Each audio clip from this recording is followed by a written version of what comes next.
Have you ever held something in your hands that felt heavier than it should be? Not because of its weight, but because of everything it meant, everything it never said. This isn't just a story about a letter. It's about a moment frozen in time, about the last thing she left me, something that waited in silence for years, and only found me when it was too late. I found it tucked away inside an old wooden box, buried beneath yellowed photos, newspaper clippings, and the dust of a life that moved on without explanation. A box I wasn't supposed to open, at least not yet. And yet, there I was, staring at a single folded piece of paper, marked only with my name. If you've ever lost someone without closure, without that final conversation, the apology never given, the I love you never heard, you already know. Grief doesn't whisper, it screams in silence. The moment I opened that letter, I realized it wasn't just words. It was a message carefully crafted for a moment like this, a moment I never saw coming. There are things in life we don't get to say, regrets we carry like scars beneath our skin, and then there are the things others wanted us to know, but they left before they could tell us. This letter was that kind of thing, and I promise you, what I'm about to read will not just be a story, it will be a mirror, a reflection of every goodbye that came too soon, every truth that stayed buried, every moment you wish you could go back and rewrite. Because this isn't just about me. It's about all of us who've stood in the middle of an empty room, holding something that once belonged to someone we loved, and realizing it's the only conversation we'll ever get. So stay with me. Don't look away.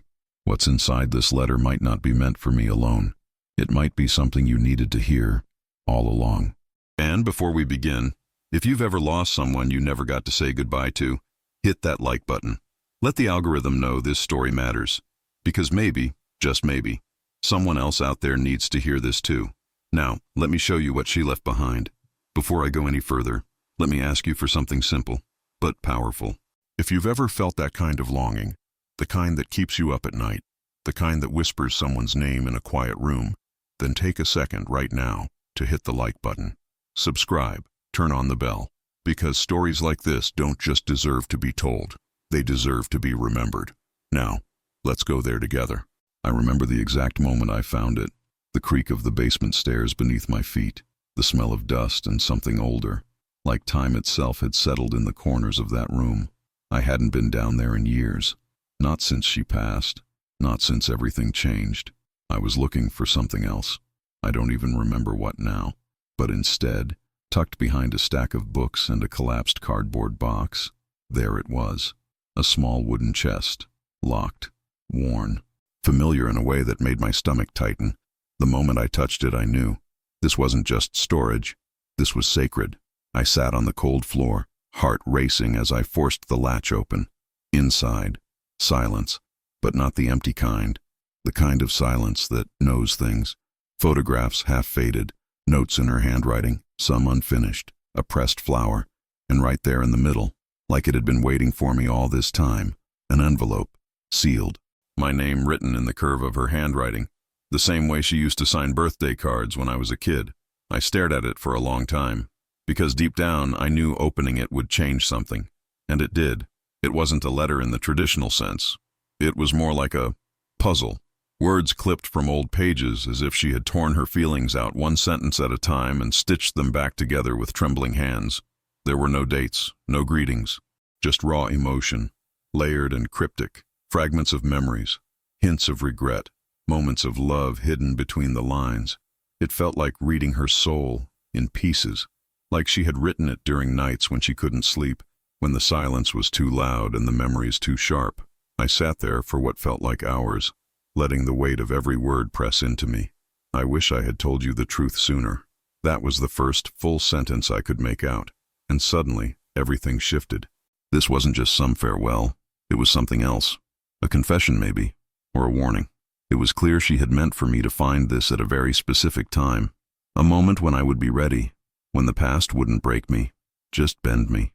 There's something haunting about discovering a version of someone you thought you knew, someone who lived a whole life inside their own silence. That envelope, that mystery box, it held more than her handwriting. It held her, the version of her that never made it into our conversations, the version she didn't know how to show. And suddenly I was holding all of it, all at once. What do you do when you're handed a truth that was never spoken?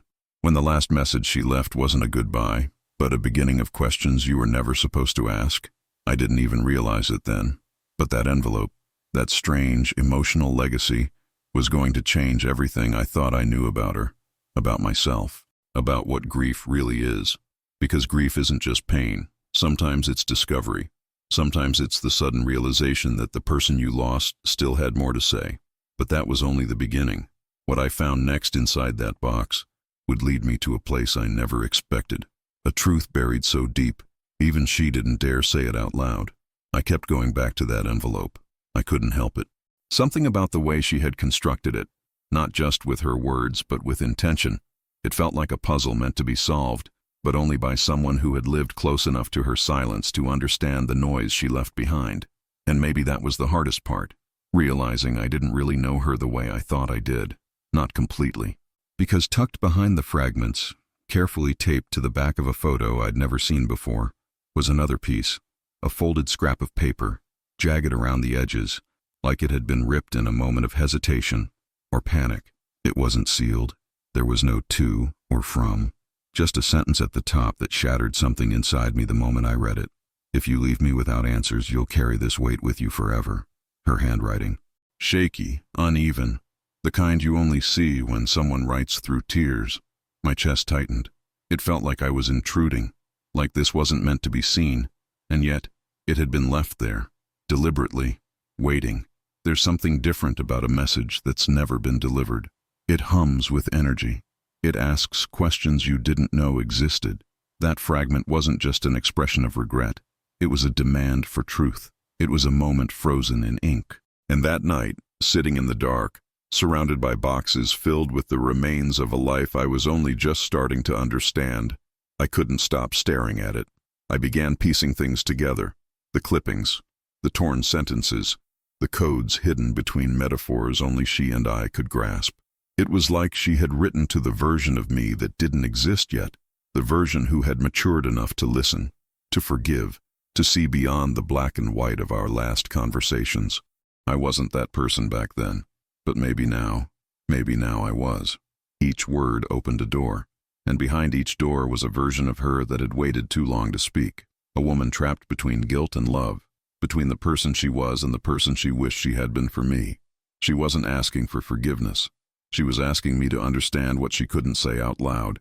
She was offering her pain, raw, real, wrapped in metaphor, and trusting that I wouldn't turn away this time. And I didn't. I read it all. Every broken sentence, every line that seemed to beg for peace, every metaphor that felt like a scream locked in poetry. That letter, that secret piece of her, was a search for closure. And as I read, something shifted.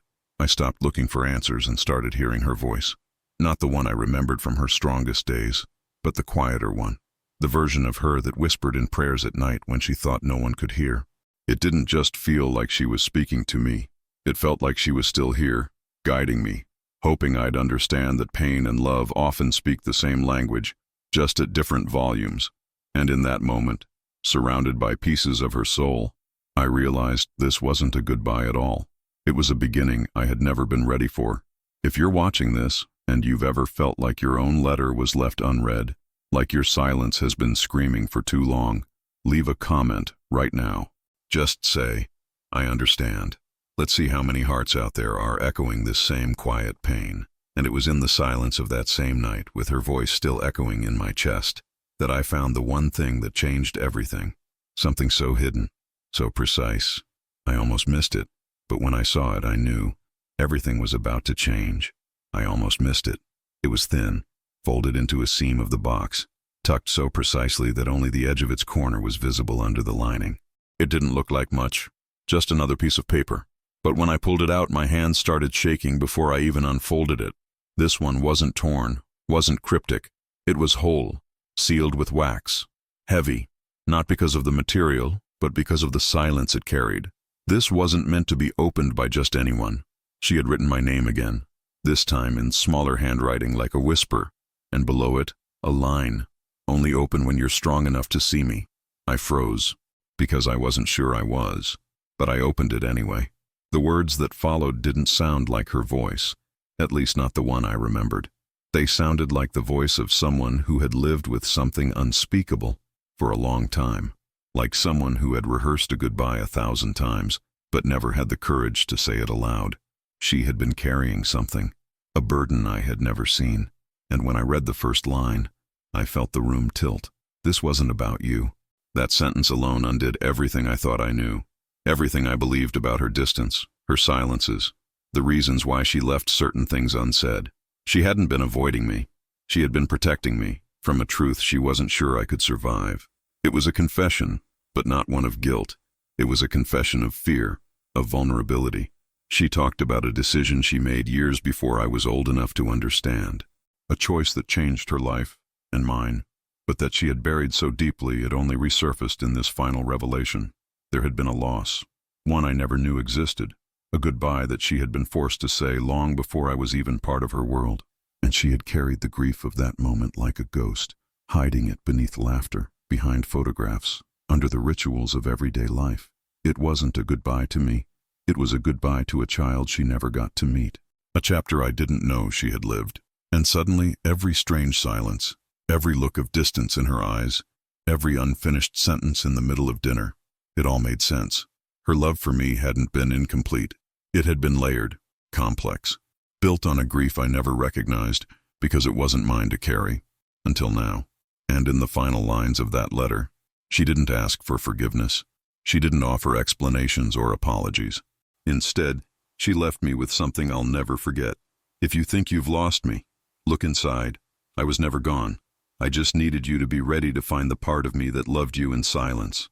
I sat there, tears running silently down my face, and read that sentence over and over again. It felt like she was there in the room, like her spirit had waited for this exact moment to speak the truth that no one else could. She hadn't left me. She had just been waiting for me to be strong enough to hear her. That was the twist, the emotional revelation no one else had told me about, a legacy of love, hidden under decades of unspoken pain. And I understood now that grief doesn't always scream. Sometimes it leaves letters behind. What had once seemed like a goodbye was really something else, something I wasn't expecting, something I wasn't ready for, something that turned the end into a beginning I never saw coming. And that's when I understood. This was never meant to be a simple goodbye. It wasn't just a letter or a hidden note or some mystery left behind by accident. No, she knew exactly what she was doing. Every retort, every torn sentence, every missing word. It was all intentional. A breadcrumb trail of emotion, of memory, of love that couldn't be spoken when it mattered most. She left me that enigma not to confuse me, not to wound me, but to prepare me, to help me build the strength I never knew I would need, to make sure that when the time came, when I finally reached this moment, I would be able to carry the truth and still stand. You don't leave that kind of message behind unless you've lived through pain deep enough to silence your voice. You don't create a legacy of love like this unless you're trying to say what your lips never dared to. That letter, that final revelation, it wasn't closure. It was permission. Permission to break. Permission to heal. Permission to forgive a version of her I never even knew existed. And through it, I found a version of myself that I'd been avoiding. The one who could finally let go of the need for perfect answers and simply feel. I don't think we talk enough about the weight of unsent messages. How many people out there, maybe you, maybe someone you love, are carrying entire conversations in their chest, folded neatly like letters they'll never send. I think about that now, about how we bury pain beneath routines, how we disguise our grief behind productivity, how we pretend we're fine when our silence is screaming. But sometimes all it takes is one story, one letter, one forgotten box in the corner of an old basement to pull it all to the surface. And when it does, it demands your full attention. And you give it, because something about it feels sacred, personal, familiar. Like maybe this story doesn't just belong to me. Maybe it belongs to anyone who's ever stared at a photograph and wondered why that person left without explaining. Anyone who's ever held on to a goodbye that never really came. Anyone who's felt the weight of an unanswered question in their chest every single day. That's why I had to share this. Because I know what it feels like to sit in silence and wonder if you were ever really known. If your pain was seen. If your love was enough. She left me this letter not just to explain her silence, but to pull me into her truth and to leave behind a different kind of goodbye. One that doesn't end in grief but begins in healing. And I have to tell you, this isn't over. Because after all of that, after the records, the torn phrases, the hidden corners of her grief, there's still one letter left. One I haven't read. One she wrote entirely, from beginning to end, sealed, dated, and meant for me to open only when I was ready. Until now I wasn't. But something tells me that moment is finally here. In the next video, I'll open it.